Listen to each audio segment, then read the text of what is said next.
If you've ever seen someone roll into a meeting clutching a silver can like it's their emotional support animal, yeah, that's a Diet Coke person. They don't just like Diet Coke. They live on Diet Coke. They've got one in their car, one on their desk, one chilling in the fridge, just in case. And if the office vending machine runs out, they'll start Googling nearest gas station, open at 2 a.m., faster than a Starbucks addict on Pumpkin Spice Day 1. It's not just a drink, it's a personality type. Somehow Diet Coke went from being a low-calorie alternative to soda to become a full-blown cultural identity. Like Beyoncé drinks it, Andy Warhol painted it, and your mom probably keeps a 12-pack hidden behind the kale like it's contraband. But here's the weird part. People know it's not exactly healthy. They know it's full of caffeine, artificial sweeteners, and marketing lies. And they still can't quit. So today, we're cracking open the silver can of mystery to answer the question, why are people so addicted to Diet Coke? Stick around, because this story's about way more than bubbles. And hey, while you're here, hit subscribe. It's calorie-free, I promise. Let's rewind to the early 1980s. When big hair was huge, shoulder pads were somehow legal, and America was suddenly obsessed with diet everything. Coca-Cola saw the trend and thought, wait a minute, people want to drink soda, but feel skinny doing it? And boom, in 1982, Diet Coke was born. It wasn't actually Coke's first diet soda. That was Tab, a pink can relic that looked like your aunt's lipstick and tasted like regret. But Diet Coke was different. It had the Coca-Cola name, and that changed everything. Coke marketed it as the soda for the modern, confident, career-driven woman. Ads showed business suits, high heels, and office phones the size of bricks. Diet Coke wasn't just a drink, it was a statement. Look at me. I'm busy, I'm stylish, and I'm not drinking calories. And honestly, it worked. Diet Coke became the drink of the 80s. By 1986, it had overtaken Pepsi as America's second best-selling soft drink, right behind regular Coke. But that wasn't just luck. It was branding genius. Coke didn't sell the taste, they sold the image. The silver can wasn't random either. It screamed sleek, modern, cool, like a soda wearing a business suit. They even got celebrities to sip it in slow motion with that signature psh click sound effect. That's when Diet Coke stopped being a beverage and started being a lifestyle. It wasn't just about drinking something lighter. It was about drinking something aspirational. And from that point on, Coca-Cola wasn't just in the soda business. They were in the identity business. Okay, so if branding made us fall in love with Diet Coke, the chemistry is what keeps us hooked. Let's start with the main character, aspartame, the artificial sweetener that launched 1,000 Reddit debates. Aspartame is about 200 times sweeter than sugar. That means just a tiny sprinkle lights up your brain's reward system like a Christmas tree. You get the sweet hit without the calories. Your brain's like, sugar party, but your body's like, wait, where's the glucose? That disconnect is where things get weird, because your body expects energy, but gets nothing. So what does it do? It craves more. You literally get trapped in a loop of fake satisfaction. And then, there's the caffeine. Each can of Diet Coke has about 46 milligrams, enough for a gentle buzz, but not enough to send you to the moon like an energy drink. It's the perfect functioning adult dose. Just enough to feel alert, productive, maybe even a little invincible.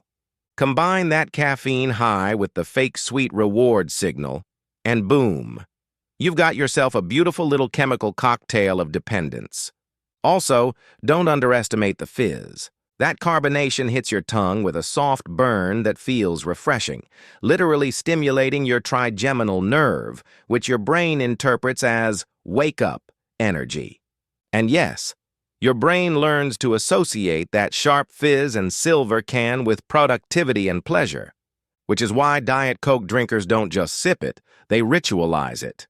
Morning Diet Coke, midday Diet Coke, 3 p.m. Diet Coke. Pick me up.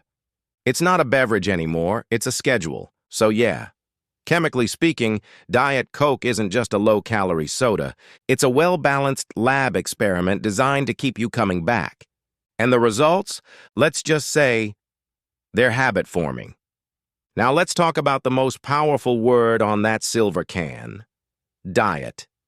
It's short, it's simple, and it's absolute marketing sorcery. See, diet doesn't just mean fewer calories.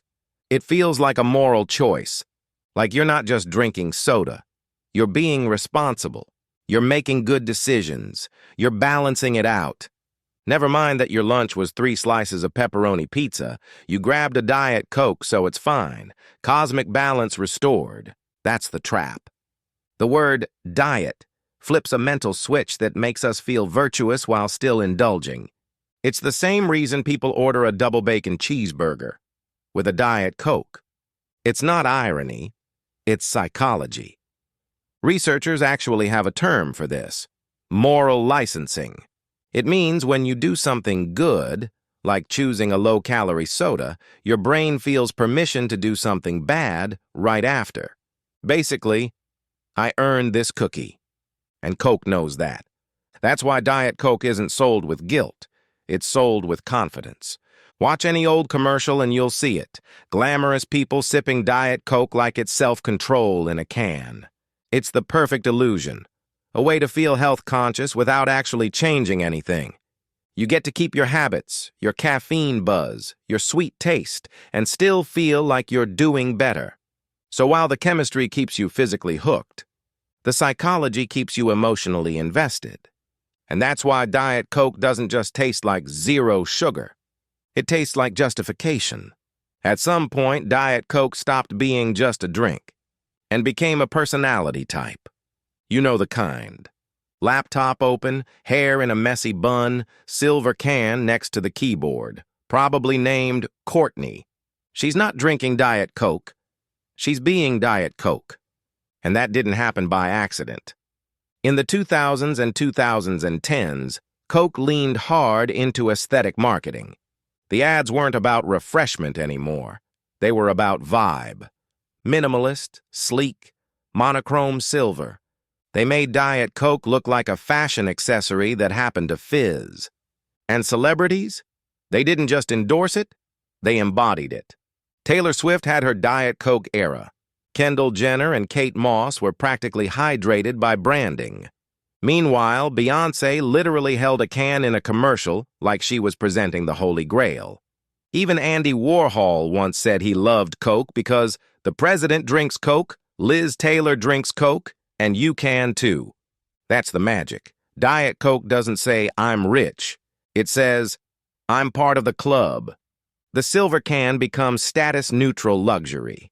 It's chic enough for celebrities, cheap enough for college students, and familiar enough for your mom. Everyone's invited, as long as you commit to the aesthetic.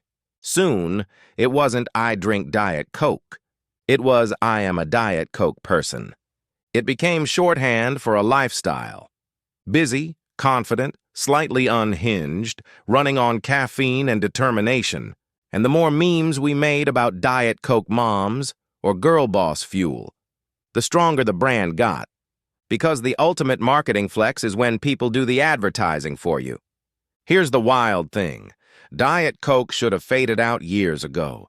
We've had 1,000 zero-sugar replacements. Coke Zero, Pepsi Zero, even fancy kombucha pretending to be soda. And yet, the silver can live on. Why? Because Diet Coke found a second life. On the internet.